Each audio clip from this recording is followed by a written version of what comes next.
Bonjour les loulous, c'est Nounaya et on se retrouve aujourd'hui pour un deuxième épisode de Souvenirs de voyage. Rappelez-vous, la dernière fois on s'était quitté dans les ruines d'Angkor, le berceau de Tomb Raider.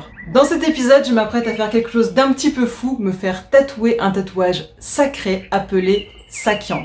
Le tatouage pour moi c'est vraiment quelque chose de très symbolique et c'est pour ça que juste avant de partir en voyage, je m'étais d'ailleurs fait tatouer le dos avec un fennec ailé. Je vous ramène à cette vidéo là quelque part qui fait référence à tous mes tatouages.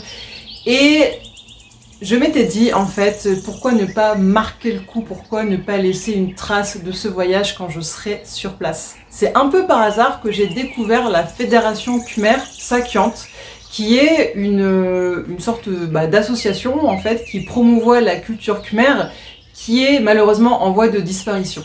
Comme j'avais déjà prévu de toute façon de passer à Siem Reap pour aller voir les temples d'Angkor, et ben c'était pour moi l'occasion de faire un coucou à la fédération pour me faire tatouer. J'ai simplement pris rendez-vous en ligne par mail et voilà, ça s'est fait très simplement.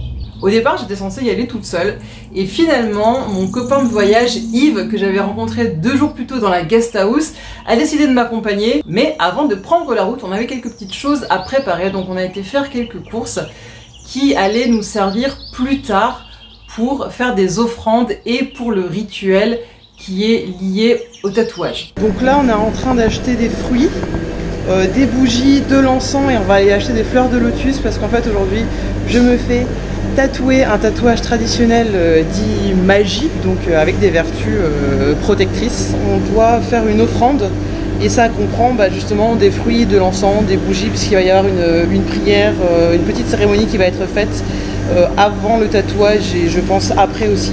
Donc voilà, les 8h du matin, on fait nos courses et on va direction la fédération pour le tatouage. Une fois qu'on a eu réuni la liste de tous ces produits, on a pris un petit tuk-tuk et on est parti à la fédération Khmer Sakyant. Alors, j'avoue que j'ai été un petit peu surprise parce que le lieu en lui-même, je m'attendais pas vraiment à ça. On était un petit peu perplexe avec mon pote, on se demandait vraiment où on était en train d'aller. Et limite même si on n'était pas en train de tomber dans un guet-apens, quoi, c'était assez space. Donc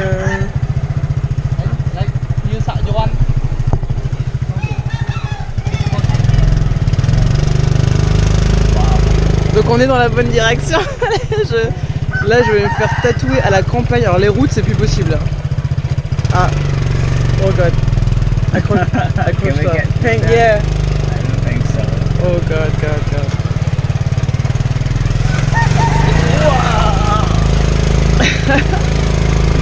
Là c'est vraiment une expérience authentique. Là c'est bon quoi. Finalement on arrive avec beaucoup de galères, mais on arrive.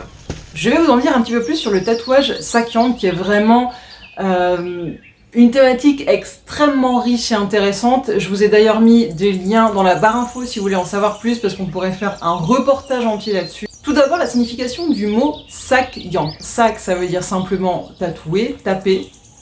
Et Yant ça vient du mot yantra qui sont en fait des mantras sacrés. Au départ c'est une méthode de tatouage thaïlandais inspiré par la religion bouddhisme et hindouiste. Plus spécifiquement, il s'agit de formes géométriques sacrées. Ce sont des motifs extrêmement organisés, vraiment à tracer avec une règle. Voilà, c'est très mathématique en fait, c'est un petit peu ce qui en fait leur particularité aussi. Le tatouage Sakyant, faut savoir que c'est pas quelque chose qui date d'hier et c'est pas non plus une tendance esthétique comme ça qui est tombée du jour au lendemain. C'est en fait un tatouage qui était très utilisé pendant les guerres en Asie du Sud-Est comme amulette de protection. Voilà, on pensait même que l'armure physique n'était pas aussi forte qu'un tatouage qu'on portait sur soi. Les Sakyant, c'est pas vraiment des tatouages, c'est plus des amulettes qu'on porte sur le corps. Au Cambodge, il est vraiment apparu durant l'Empire Khmer, mais malheureusement il s'est beaucoup perdu et donc c'est pour ça que cette fédération a voulu reprendre un petit peu le flambeau pour le transmettre aux générations futures et ne pas perdre cette culture.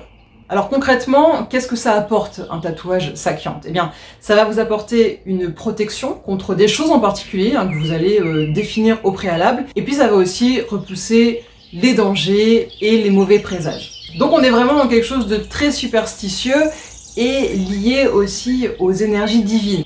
En réalité, je pense que vous connaissez tous plus ou moins déjà ce type de tatouage si vous connaissez Angelina Jolie, puisque c'est un peu elle qui a popularisé les tatouages sakiant, les fameux tatouages qu'elle a dans le dos. D'ailleurs, mon tatouage à moi, il ressemble très fortement à l'un de ses tatouages à elle. Donc dans mon cas, voilà comment ça s'est passé. Simplement, je suis arrivée, j'ai d'abord fait un choix du tatouage. En fait, j'ai discuté un petit peu avec une personne qui était là pour me donner conseil sur quel type de tatouage je pourrais porter et qu'est-ce que ça pourrait m'apporter au quotidien. Suite à ça, j'ai dû faire une offrande, donc voilà, une offrande à Bouddha et un recueillement.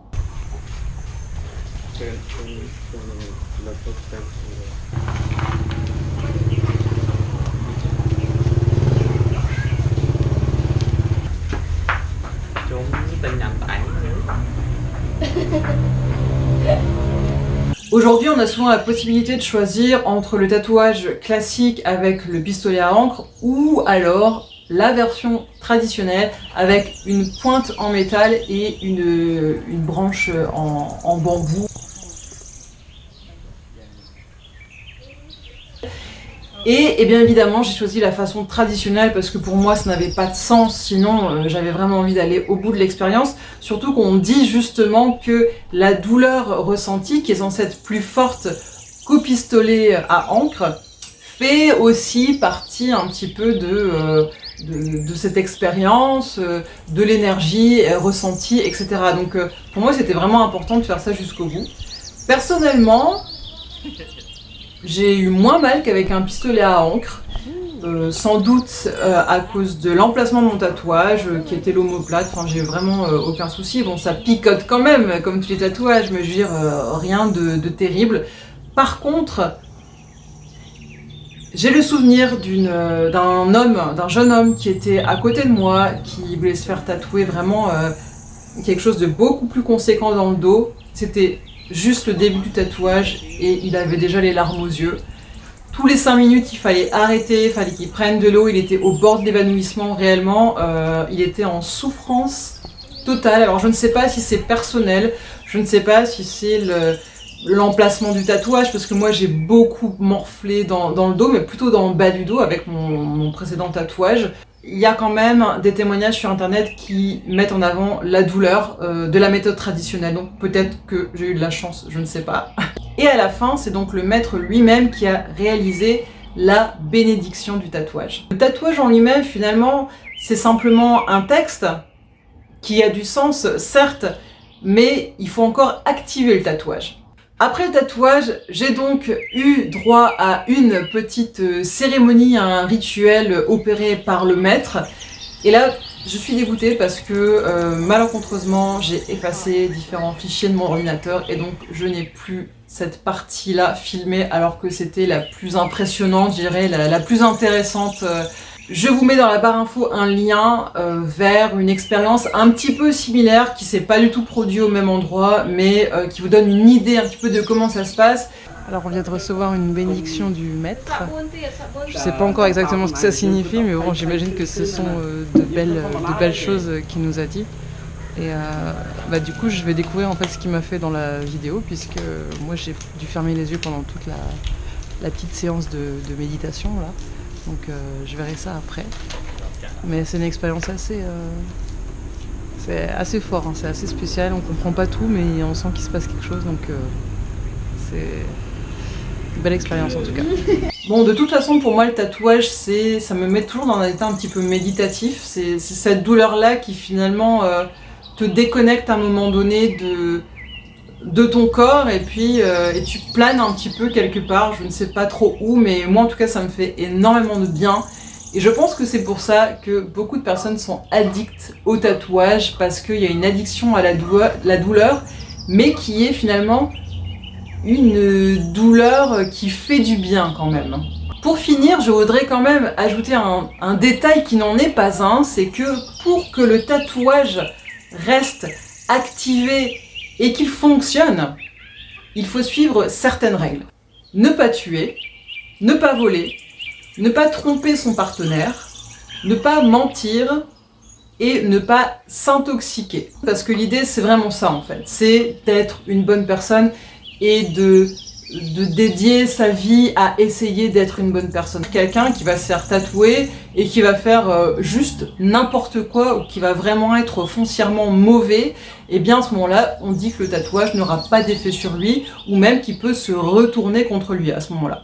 J'ai vraiment un souvenir particulier du lieu parce que il y avait ces enfants, il y avait ces chiens qui étaient partout, un peu dans la terre battue, dans la poussière. Alors, c'est vrai qu'au niveau des règles sanitaires, je vous rassure tout de suite, l'aiguille est changée. J'ai vu qu'il avait pris un nouvel embout, donc là, il n'y a pas de problème. Après, c'est jeté, c'est bon, voilà.